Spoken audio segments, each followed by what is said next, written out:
1900, a group of pioneers embarked on an adventure that was designed to persuade a sceptical public that as the world entered a new century, the horseless carriage was not just a gentleman's plaything, but that the motor car could be taken seriously as a new form of transportation. In 2014, the Royal Automobile Club and Hero recreated that event, which has now become a firm favourite with owners of pre-war classics. Open to these majestic vehicles from the period, this is the story of the 2016 event, when another intrepid group of adventurers gathered together to repeat that epic journey and commemorate the first ever reliability trial staged here in the UK. We can't wait to get started. This is a great rally and some fantastic cars around. We've got a Rally 9 special. I think it was called the Dustbin Special because at the time the rear sections we made from an old dustbin, but it's had a little bit of a makeover since then. This is a Riley Sprite 1938. This one did once the Monte Carlo rally. For these adventurers, their classics are more than just wheels and drive shafts. I love this car. We hope that we can perform to the level of the car.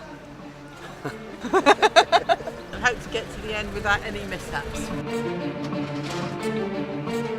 Starting this year north of the border from Edinburgh's Malmaison Hotel in the now trendy Docklands district, the trial winds its way south along some of the UK's best driving roads and most beautiful scenery, right through the heart of England, to finish 5 days later at the country home of the Royal Automobile Club, Woodcote Park.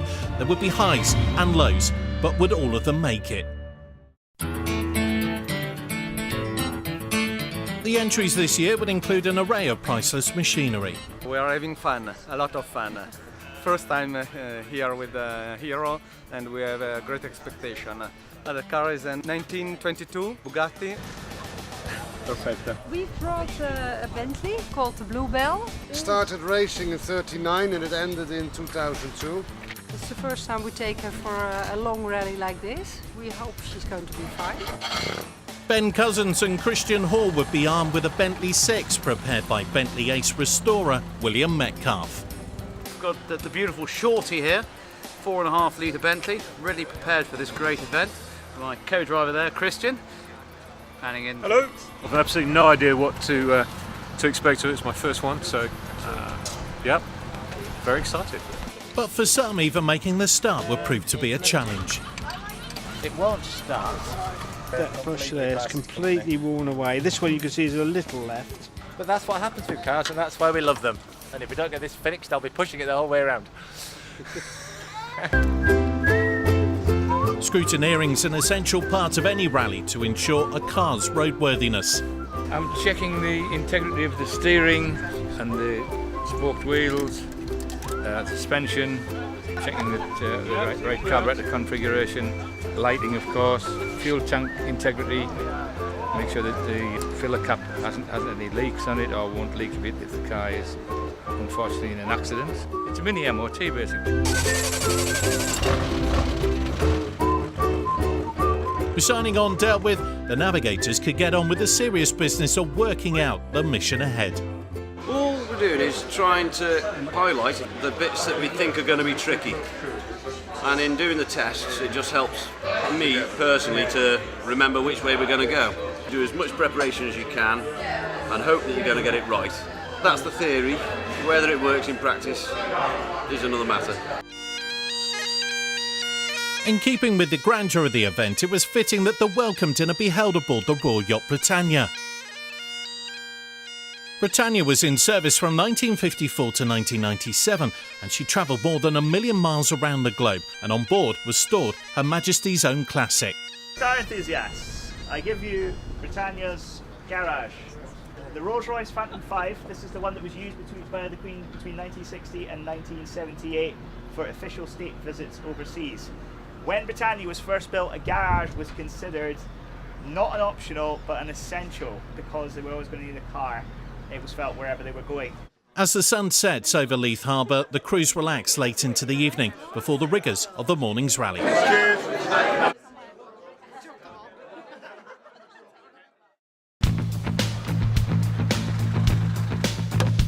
As the crews assembled for the start of the 1,000-mile trial, nerves and anticipation were high.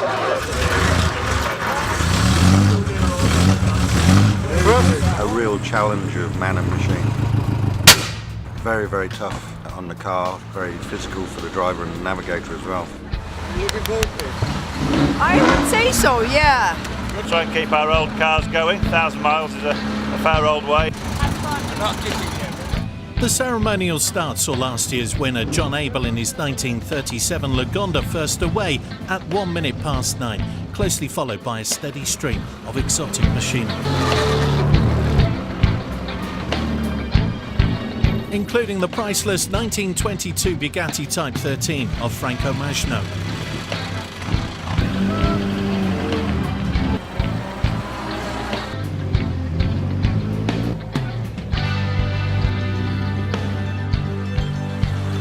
The first leg would take the cruise from Edinburgh across the border to Hexham in Northumberland. As the cars headed east, the morning was a fairly gentle introduction to the trial, with 2 regularities and a test to ease the cruising.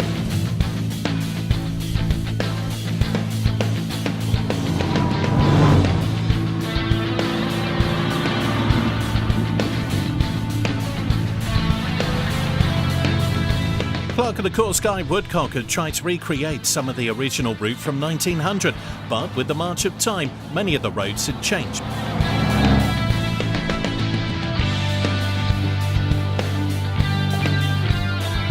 Just a few miles into the journey and problems are already mounting for the White Sisters.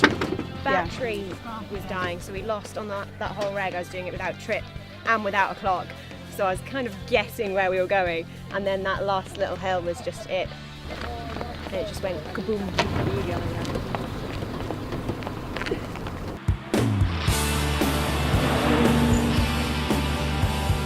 The first coffee stop was at the National Museum of Flight, home to another magnificent machine. Well, here we are, we're at East Fortune. East Fortune is an old World War II bomber base. And of course, behind us we've got Concorde. It's wonderful to see it. I have happy memories of flying a couple of times in Concorde. First regularity was quite straightforward, so just to get everybody into the swing of things. Whether I've got that in mind. So far, so good. With the time control completed, some of the crews were feeling upbeat from a successful first section. Good start. Yeah, I think we got a good time in the fast test, certainly, and no disasters in the navigation, but so far it's pretty easy. So it gets tougher as the day goes on, I'm sure. The oldest car in the rally, the 1922 Bugatti Type 13, was already feeling the pressure of the Scottish roads. Problem? Yeah, the magneto problem.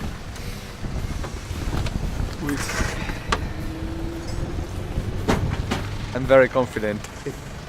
I know everybody's doing his best. The mechanics had their work cut out for them, as the 1937 Jaguar SS was also experiencing problems. Spring off under him. Is there? It's running very rich on the front 3 cylinders, and we're just adjusting the carburetor, the front carburetor of the SUs, and it's causing a misfire, especially on the test. When I'm waiting and queuing, it's starting to foul the plugs up, so we're just trying to weaken the mixture a little bit. With a problem fixed on the Jaguar, a non-starter for the Bugatti. It was also a close call for the 1933 Alfa Romeo Spider.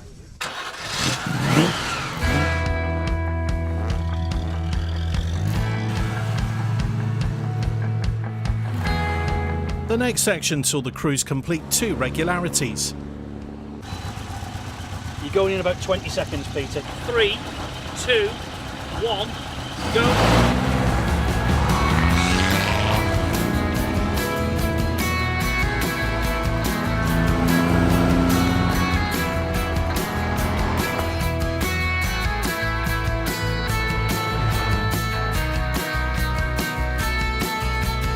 With the English border on the horizon, the crew stopped for lunch at the magnificent Floors Castle, Scotland's largest inhabited fortress. First task, time control. We're trying to book all the cars in at the time control at lunch, and they're here for 40 minutes, and then we'll book them out with a yellow clock when they go 40 minutes after they've booked in. Even rivals find a moment to discuss the standings.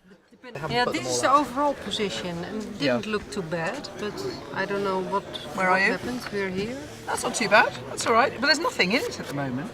It's only day one. It's only morning one. Okay. It's too early to mourn or to laugh. Okay. Well, I think it's going well. Yeah, I'm not. Well, I'm average happy, I think. We've had small penalties on the regularities, and we've gone a little bit quicker than a few cars I thought we might not do on the test, so happy enough.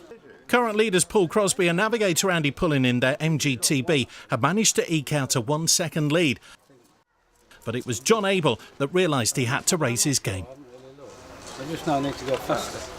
Early days yet, John. Got beaten on the test, so you know, I need to try harder, I think. Right, another afternoon of motoring. Onwards and upwards.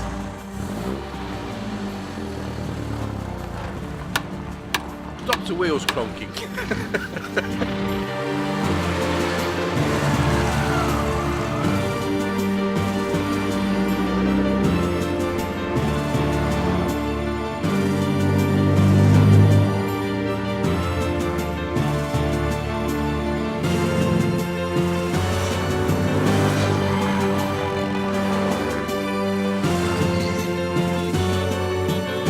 Through a competitive afternoon of 3 regularity sections, the close working relationship between driver and navigators tested.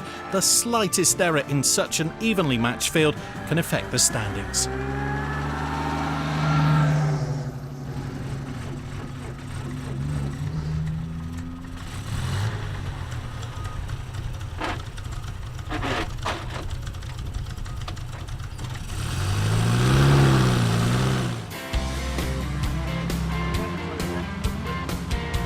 The final regularity of the day would take the crew south of the border into Northumberland through the Cheviot Hills.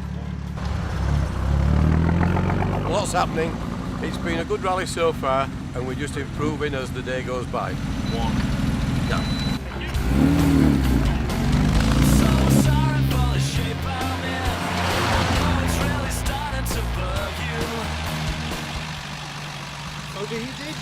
No, core plug is leaking, so we're losing water all the time.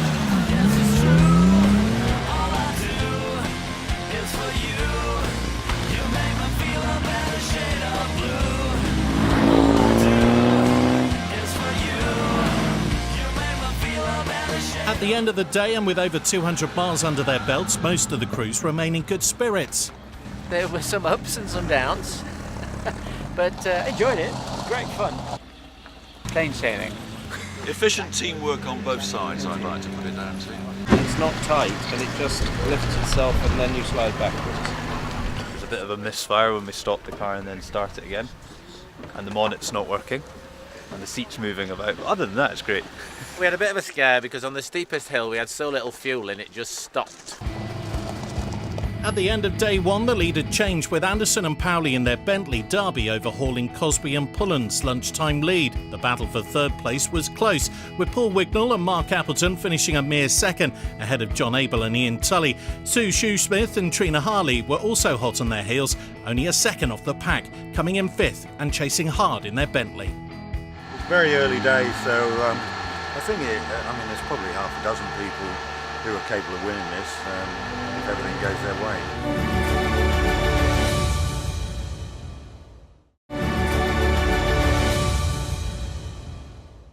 Another day in the saddle. We've got a winning feeling today. Day 2 of the trial dawned to the sound of mechanical woes for a number of crews. Franco and Robinho Manjo in the Bugatti were not in such good spirits as the Magneto gremlins from the day before had halted their progress. We're having magneto problems, and so we try hard until late evening yesterday, but nothing to do, nothing we can do. So we load the car on the Strike 8 truck, and then we will try to repair this afternoon, and hopefully we will be back. 3, 2, 1, go!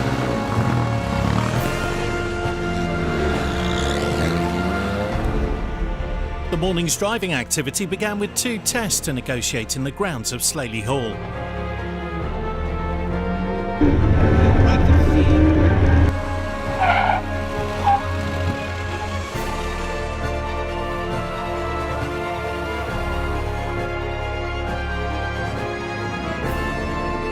With the test now behind them, the journey south would present the crews with another 200-mile epic, cruising through the heather-covered moorland of Northumberland, with regularities keeping the navigators on their toes. We're enjoying ourselves, even if we did get lost. That's yours? 3, 2, 1.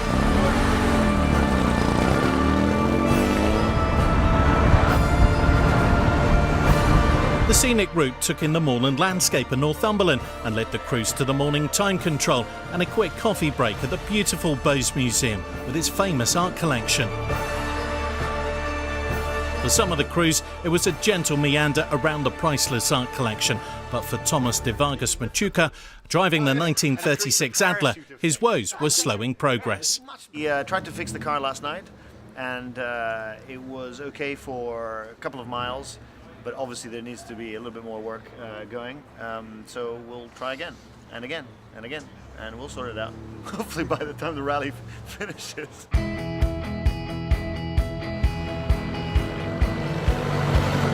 The trials route continued south over Stang Moor and on towards Coverdale, with Wharfdale following the same roads used on the English leg of the Tour de France. And we've made it up the last hill, so couldn't be happier. What's happened here then? Rakes. But we found the friendliest, nicest people.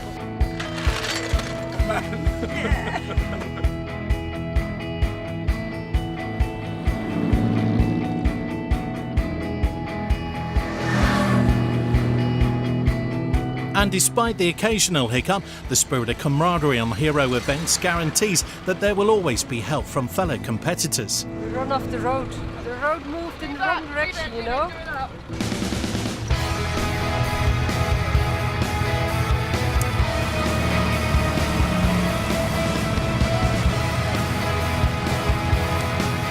Where there's a will, there's a way. For the little MGTA, the big hills of Widdop Moors were all too much.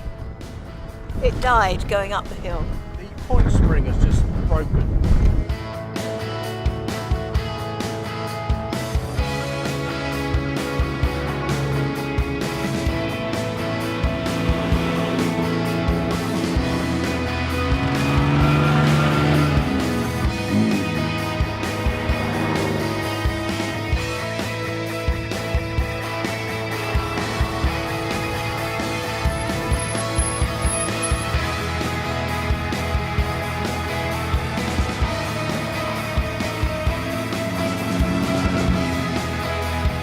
A well-earned lunch stop nestled in the beautiful surroundings of Bolton Abbey gave the crews a chance to charge up for the afternoon.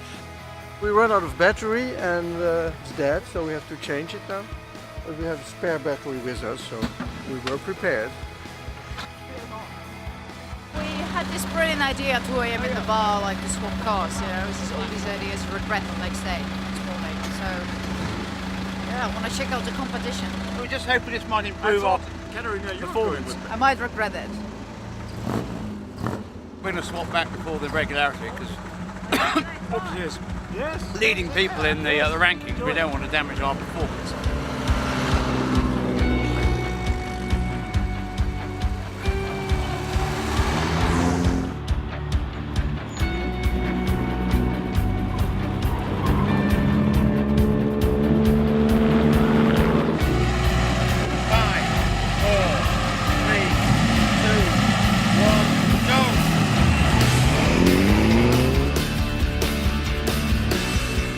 A short regularity takes the cruise briefly into Lancashire.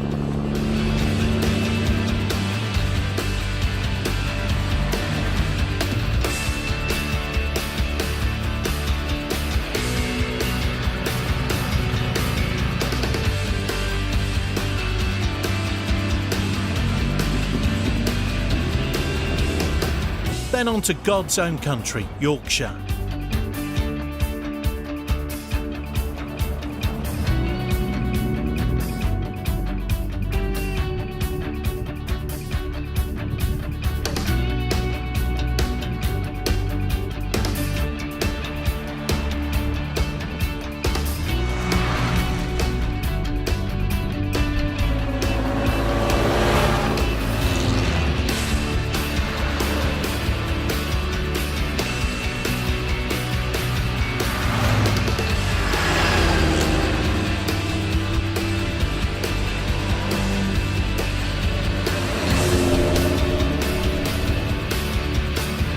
After a hard day in the saddle, 210 miles under their belts and a few mishaps, Kenwood Hall will provide a welcome overnight and a chance to reflect on the day. Some very tough twisties this afternoon in the Peak District. Very tough. So we've been taking it really steady today, but there's been one or two little things that have cropped up that I've needed a slight amount of attention, which we're just giving it now. It's just that little bit of TLC that it needs after a busy day's rallying. It's not what you know, it's who you know. Who knows what they're going to do. Well, we got stuck behind a woman who stopped in the middle of the road to pick an old gentleman up who was coming out of his front garden like this. And it took us about 2 or 3 minutes. And he wanted to come and talk about the cars, but of course we were on time. We didn't want to talk about the cars. It's been lovely. I'm exhausted. Any dramas? We overshot a junction and then got completely stuck in reverse gear. Yeah, no disasters. Picked a few points up here and there, and we've got 10 on the last regularity, which, you know, not perfect, but it's not bad at all. So, yeah, pretty good, thanks. What happened about you falling in a ditch then? I was being polite to a gentleman with a trailer with a horse in his car and gave him a little bit too much space, and I didn't see the ditch because it was full of grass. So everyone helped me. We're a team. Crosby and Pullen had snatched back the lead from Anderson and Powley. John Abel and Ian Tully looked threatening, claiming third in their Lagonda, with Shoesmith and Harley behind them, creeping up to fourth.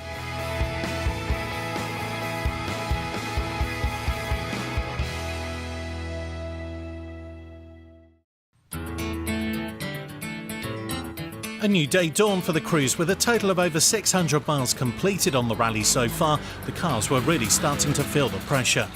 Another morning and the rally's taking its toll on some of the cars, but if you look behind you, you'll see there's a few things falling by the wayside. Dodgy connection on the solar oil. But Shorty here is firing on all four and we're ready to go. I think there may have been a slight issue, but we are fully confident they will run absolutely uninterrupted. So I'm not even sure what the issue was, actually. Let's try again. With another eventful drive ahead, Day 3 takes the rally through Sheffield's Still Country and into Derbyshire, which was once home to Rolls-Royce, and then finally on through the South Yorkshire moors.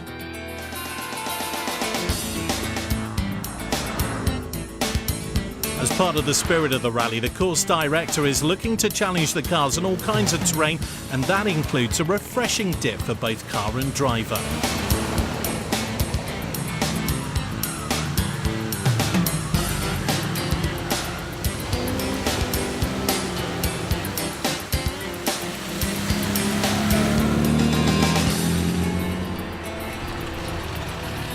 How was the water splash for you? Oh, it was pretty alright actually.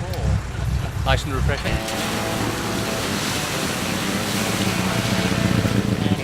Ah, the water was lovely. And then I had to swim.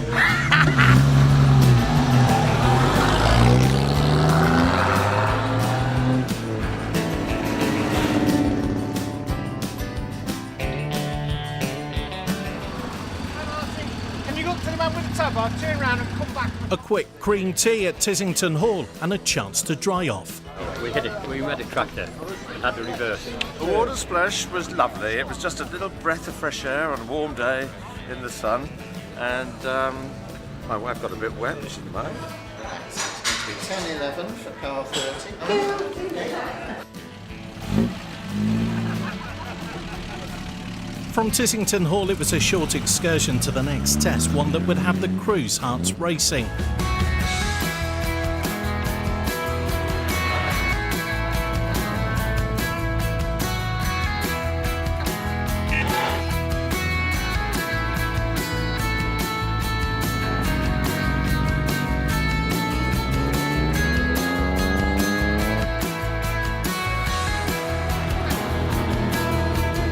One casualty at Day 3 was to be the Morgan of Simon and Jess Parson. However, Simon had a spare MG up his sleeve. The Morgan, the bottom end of the engine is damaged. It's making a terrible rattling noise, the kind of rattle that you shouldn't keep on driving with.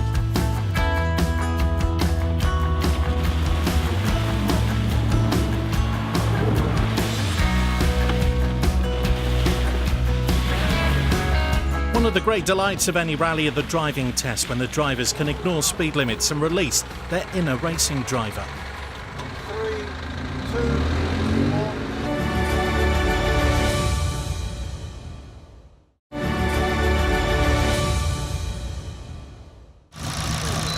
3, 2, 1, go!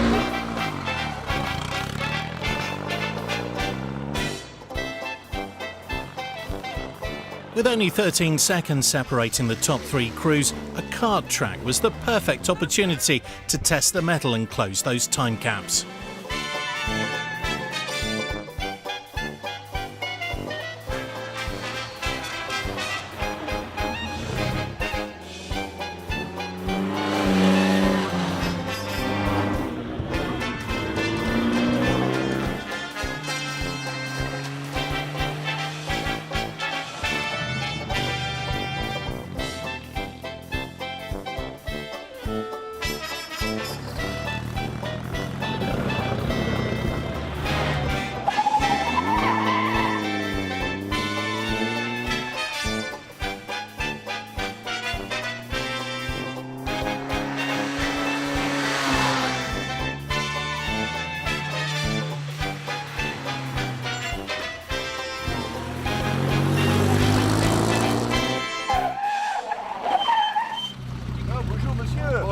Bonjour, ça va? Happy Bastille Day.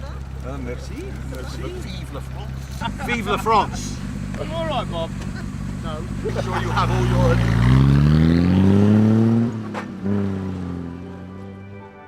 After a challenging morning of tests and regularities, lunch was set in the grounds of the gorgeous Hampton Manor, whose history can be traced back to 1066, when it was first recorded in the Domesday Book. But it was the fun of the morning that was on everyone's minds. We ran a few cones down when we shouldn't, but apart from that, it was good. Brilliant test. Half the exhaust dropped off, which I'll hope to fix tonight. My navigator told me to turn left, which I did, which really meant right. To everyone's delight, the surprise return of the Bugatti Brescia of Franco and Robinho, which had been on its own excursion to Oxford for repairs. Would it be making the final leg of the journey? Nice to see you again. Thank you. Thank you.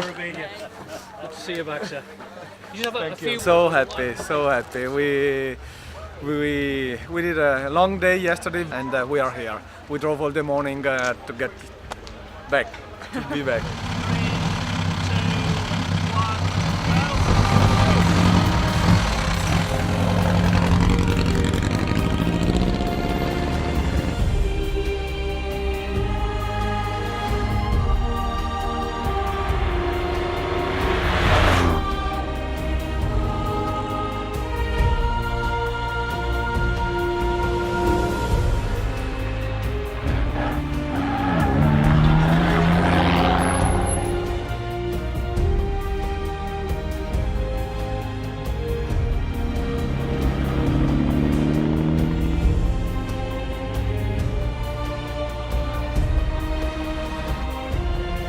The final time control of the day would be at the majestic Blenheim Palace.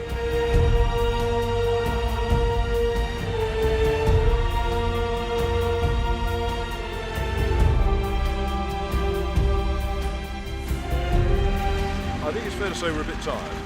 A short day today, only 9 hours in the saddle. We still haven't shouted at each other, so we're doing okay. We've had a good day. We're still lying fourth, so we're very pleased. We did pheasant, it was either swerve and turn the car in, or we wondered if we got extra points for the pheasant, but we didn't. Driving these old cars is not easy work, so but it's been great. This morning was heavy, some miscommunication, but all the time it was wonderful. Regularities, spot on. Yep. The navigator. team. Much better afternoon today, so we are really positively happy. Today everything went super well, so I'm happy. I'm preparing the route for tomorrow. We are waiting for champagne.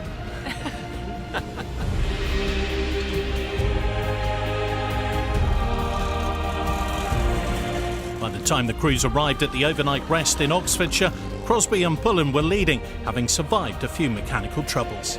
Unfortunately, we broke a front spring yesterday afternoon. I didn't think it was quite as serious, so we just carried on, and we've been going fine actually the last day.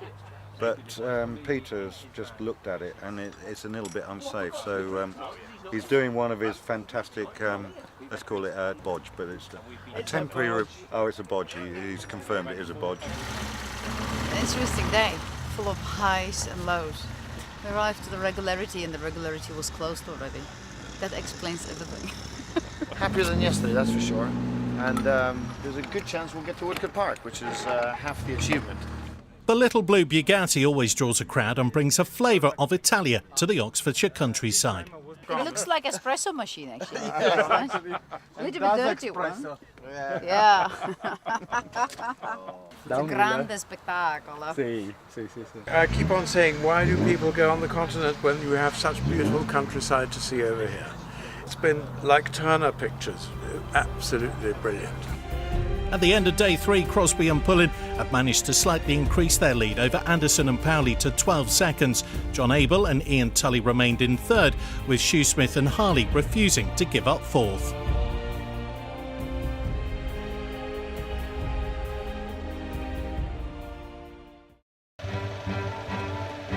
Day 4 dawned to the sound of engines rumbling and Franco still tinkering with the Bugatti.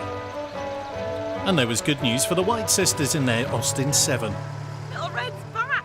She's been all fixed, and hopefully we'll manage to do at least a day of the 1,000-mile trial. It's not like loads of things can go wrong, but loads of things did seem to go wrong, so we'll see. We'll see. Looking forward to a nice, dry, competitive day today. Leaving the hotel, the crews made their way to Bicester Heritage, a famous World War II airbase that's now home to an array of classic vehicles.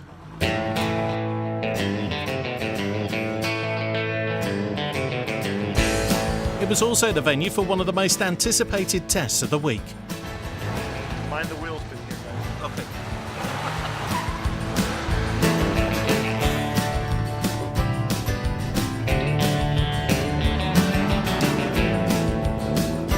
The time challenge for the crews was to weave their way through the historic buildings.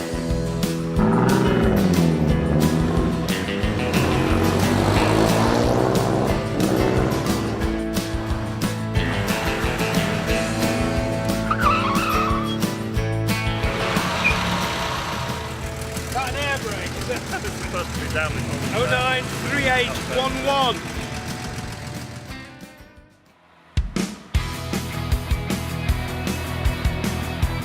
A short run across country led to the morning coffee break where more running repairs were required. Bolts on the universal joint coming out the back of the gearbox, but good job we caught that before it did any more damage. Otherwise it would have been a bit more terminal dragging down the road. And it's a good place to have a breakdown at a T-stop, isn't it? The test went well. We were taking it pretty easy, because obviously we just want to get through now. But they were really fun. I'd have to say the muscles are weakening now. It's getting harder. Nick's doing a brilliant job navigating. We only went wrong once. There you go. Thank you. With the timings noted, the crews headed south with 2 regularities, weaving them through and over the Berkshire Downs.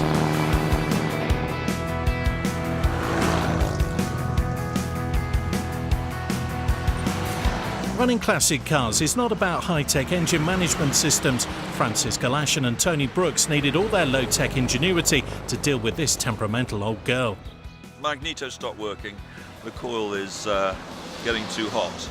So what we've done, we've made up a water bath for the coil. Hopefully that'll keep it cool to keep the spark going. So we'll take it from there, I hope.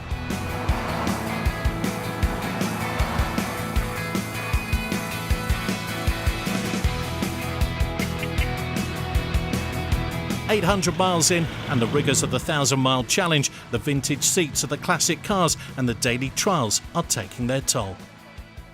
Oh my god, my body, everything hurts. It's enough. Lunchtime. Very good day, very successful day. And anything exciting happen, or we just like beat everybody and everything?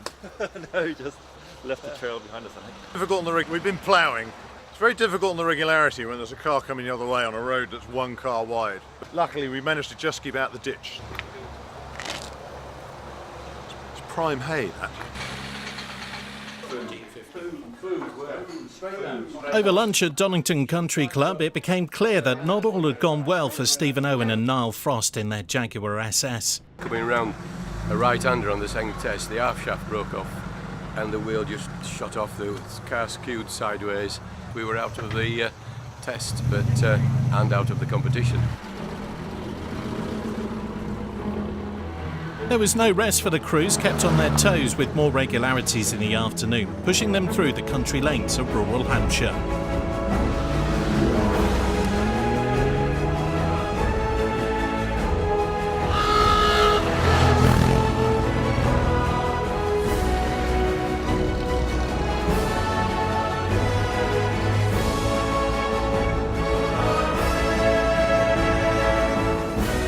A quick coffee stop and photo opportunity on the lawn at Avington Park before pushing on to the final test at Goodwood.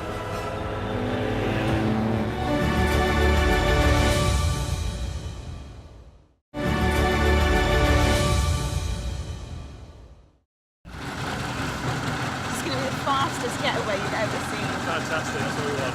The final test of day 4 was in the grounds of glorious Goodwood. The challenge to pit their metal against the clock on a speed test. Here we are, Goodwood at the race course. 30 seconds, concentrate. 30 seconds, concentrate.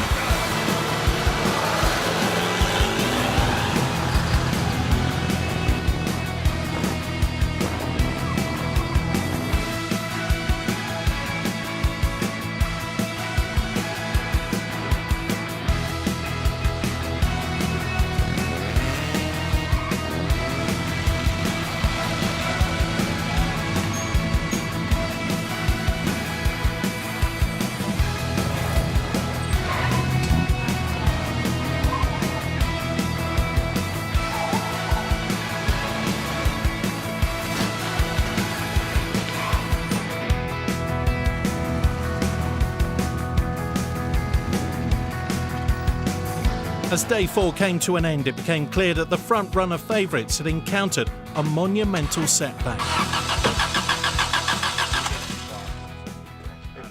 When you let it off, didn't it? Unfortunately, Paul and Andy have had issues today, which has shook things up at the top. Hopefully they'll rejoin tomorrow, but that's that they were leading, so at the moment we think that's promoted us up into first spot. And it's just really bad luck that, you wouldn't want anybody to go out with that problem when they're in the lead. Unfortunately, just after the first reg this afternoon, we had a strong smell and turns out knackered Dizzy. The distributor decided it was going to catch fire. We lost a lot of penalty points, or gained a lot of penalty points from missing controls and the test, and from a position that we're in at lunchtime. I'm gutted, mortified, all sorts of other adjectives. But yeah, just got to get on with it. Following their catastrophic engine trouble, the leaderboard looked drastically different, with Crosby and Pullen missing from the top spot and off the ball completely. In a stunning shake-up, Abel and Tully have managed to leapfrog Anderson and Powley to claim pole position, and the steadfast duo of Shoesmith and Harley had given up their hold on 4th place, moving up to 3rd.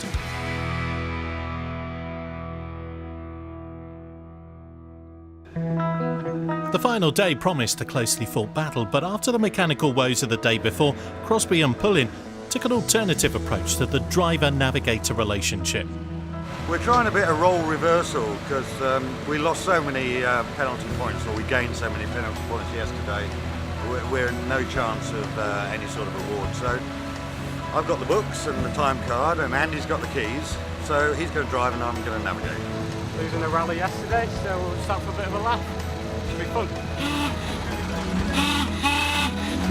What's that? To the other drivers, it felt like the last day of term, complete with some high jinks. I pushed the brake.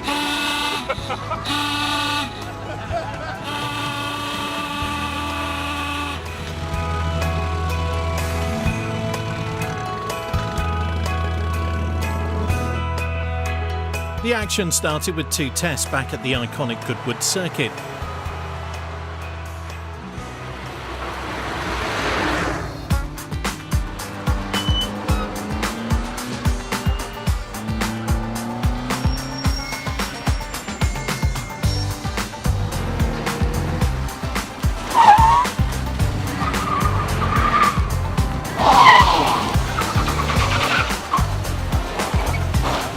You got the fastest time round there, yeah? Hope so. Pretty full on. Hard work.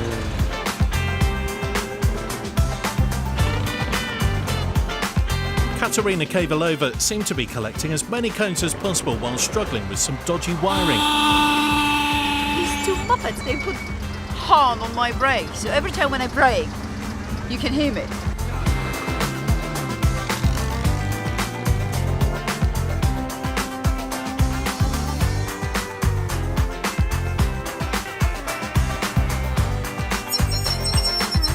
It's hard work, even with the small cars. But it's a lot of fun. I've done 2 tests in 1 regularity. I've only scared cars a couple of times on the test. I did get the brake and accelerator mixed up at one point, but we got around the corner, just about. 3, 2, 1, go!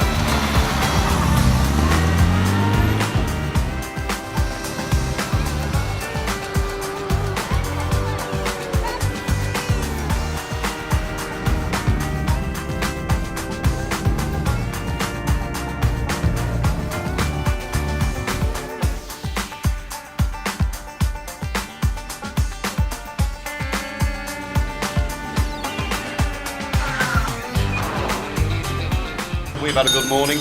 The gap between the top 3 now is less than, I think it's 15 seconds, 12 seconds between the top 3, so it's all to play for. Anything can happen.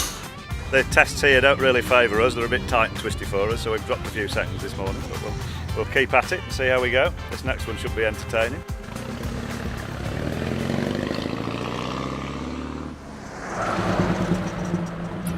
Five, 4, 3, 2, 1. Off we go. Have fun.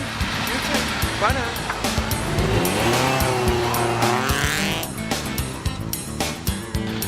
Now Andy, for Christ's sake, can you just keep those averages, okay? Oh, sorry, Paul. It's so hard driving. Oh, dear me.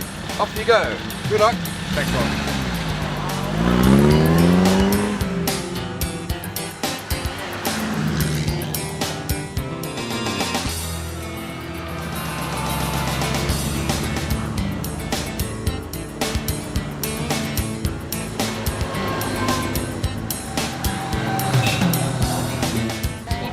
Convertible in this way, don't you?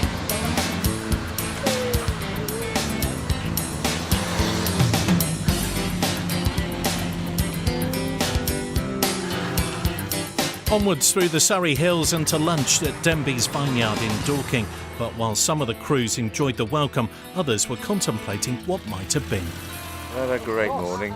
We haven't done anything wrong. All's well. And we know this place pretty well because we live about 10 miles away. So looking forward to going, perhaps sampling a little bit of wine. I don't think he'll get any wine. Water. After losing his Jaguar, Stephen Owen was enviously eyeing up a possible replacement. Stealing his half shafts, and there's 1 or 2 improvements on here, like the distributor, the oil filter, SU pumps. It's a modern SU pump. It's nice. It's in good shape. Sad to see yours out. Oh, absolutely. Yeah.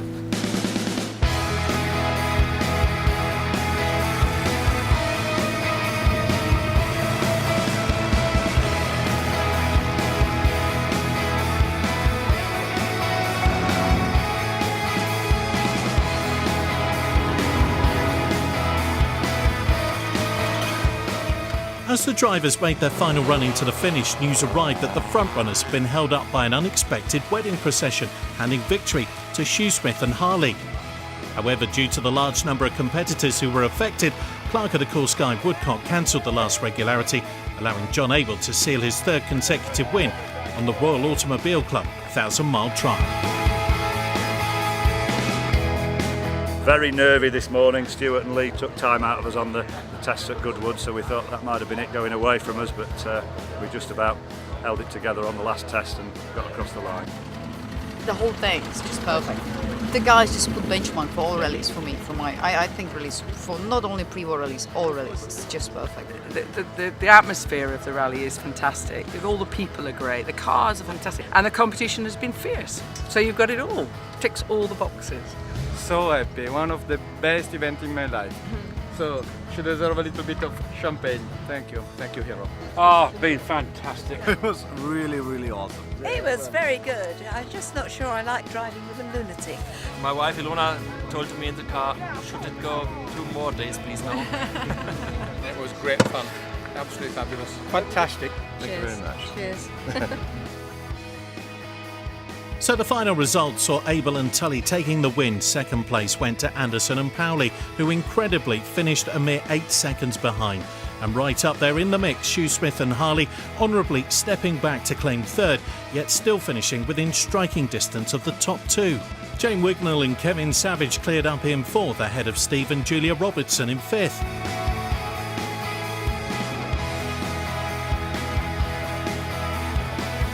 It's a respect of history.